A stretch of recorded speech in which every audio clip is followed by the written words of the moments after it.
네, 한 주택 앞에 경찰들이 출동해 있습니다. 그런데 이 주택 갑자기 폭발하며 집 전체가 산산조각이 났습니다. 이 폭발 잔해들이 여기저기 흩날리고요. 뿌연 연기와 화염이 수십 미터 위로 치솟습니다. 갑자기 왜 터진 거예요? 폭발이 있기 전입니다. 집안에서 조명탄 수십 발이 터지는 소리가 들린다는 신고가 들어왔습니다.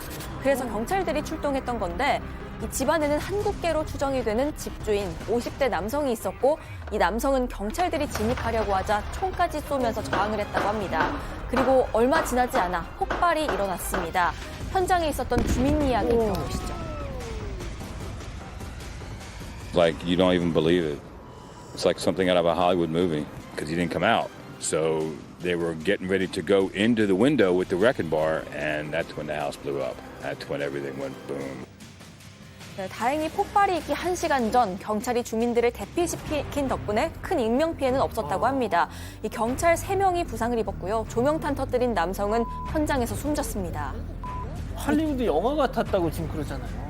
이 주민들 말에 따르면요. 저 사람이구나. 맞습니다. 남성은 평소 창문을 알루미늄 포일로 막아놓을 만큼 은둔 생활을 해왔다고 합니다. 거기에 수년간 다양한 민원으로 경찰이 출동했던 전력도 있었고요. 현지 언론은 이 남성이 전 아내와 국가를 상대로 해서 각종 소송을 남발했다고도 보도를 했습니다. 자, 다음은 이탈리아로 가보시죠. 네, 고속도로 한복판에서 차와 사람들 간의 실랑이가 벌어졌습니다. 형광조끼를 입은 사람들이 도로에 드러누워서 차를 막고 있는데 이에 화난 운전자, 누워있던 남성을 끌어당겨서 이 차에서 멀찍이 떨어뜨립니다. 하지만 다시 일어나서 차 앞을 가로막죠. 운전자도 참지 않았습니다. 위협적으로 가속 페달을 밟았고 설마. 결국 이들을 뚫고 떠났습니다. 네, 이 사람들 바로 환경운동가입니다. 화석 연료의 사용을 줄이고 지구온난화에 대한 경각심을 일깨워주기 위해서 시위에 나섰던 겁니다. 무려 40분이나 도로를 막았고요. 이곳을 지나는 운전자들은 갇혀있을 수밖에 없었습니다. 화는 났겠다. 네, 다행히 다친 사람은 없었겠지만요. 이 경찰까지 동원돼서 시위대를 해산시켜야 했습니다. 최근 유럽 곳곳에서 이런 환경운동들이 벌어지고 있는데 참다 못한 몇몇 운전자들 차로 시위대를 밀어붙이기도 하고 심지어는 후추 스프레이까지 등장하기도 했습니다. 이런 시위에 누리꾼들 반응은 역시나 좀 차가웠습니다. 개의는 알겠지만 이런 시위는 오히려 얻는 것보다 실이 더 크다. 이런 의견이 줄을 이뤘습니다. 자, 계속해서 캐나다 가보시죠. 자, 경찰들에게 딱 잡혀버린 이것 바로 캥거루예요. 그런데 이 캥거루 쉽게 붙잡혔나 싶었는데 마지막에 반격에 나섭니다. 몸을 비틀어 경찰들을 향해 발길질을 해댔는데요. 경찰들은 그런 캥거루의 꼬리를 꽉 잡아채서 다시 한번 안정을 시킵니다. 자, 이 캥거루 4살밖에 안 된 아직은 어린 캥거루입니다. 자유의 맛을 보고 싶었는지 동물원에서 탈출했다고 합니다. 그것도 무려 4일이나 이곳저곳 방방곡곡을 누볐고 많은 사람의 카메라에 포착도 됐습니다. 그리고 4일째 되던 날 새벽 하필이면 경찰의 눈에 딱 걸려버린 겁니다. 하필이면. 자, 캥거루도 체포되는 과정에서 쉽게 굽히지 않았다고 합니다. 이 경찰의 이야기를 한번 들어보겠습니다.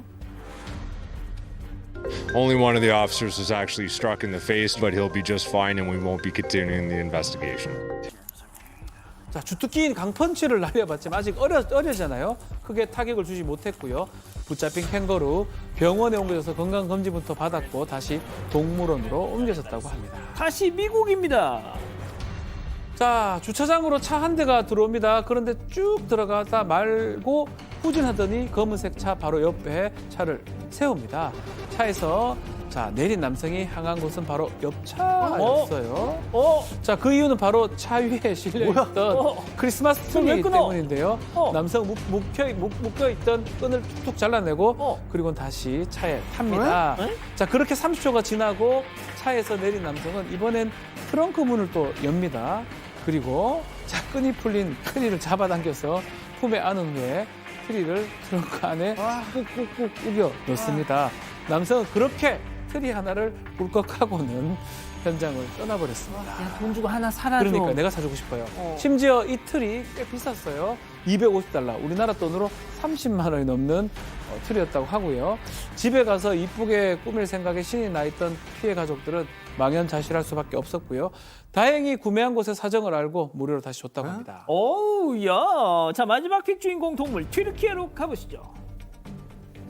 네, 병원에 온 고양이 수의사가 대치 중입니다. 역시 참지 않는 고양이가 먼저 선공을 달렸습니다. 수의사는 대수롭지 않다는 듯 웃으면서 쓱 피하죠. 이에 더 약이 오른 고양이는요, 양펀치를 거세게 날렸습니다. 이 수의사는 고양이의 공격에도 한 대도 맞지 않고 오히려 떨어질 뻔한 고양이를 구하기까지 했습니다. 와우. 이 수의사는 주로 사나운 고양이들만 상대한다고 하는데 이 간식을 들이밀어도 공격을 멈추지 않는 고양이에 장갑이 다 찍히기까지 합니다. 이 반면에 반항하다가도 간식 앞에선 얌전해진 이 고양이는요, 수의사 품에서 야무지게 간식을 먹습니다. 아, 역시 추루입니다. 네, 고양이의 불편한 심기를 읽고 다스릴 줄 아는 수의사의 진료 모습에 전 세계 집사들 명의란 바로 이런 것이다 극찬을 했다고 합니다. 아유, 그렇군요.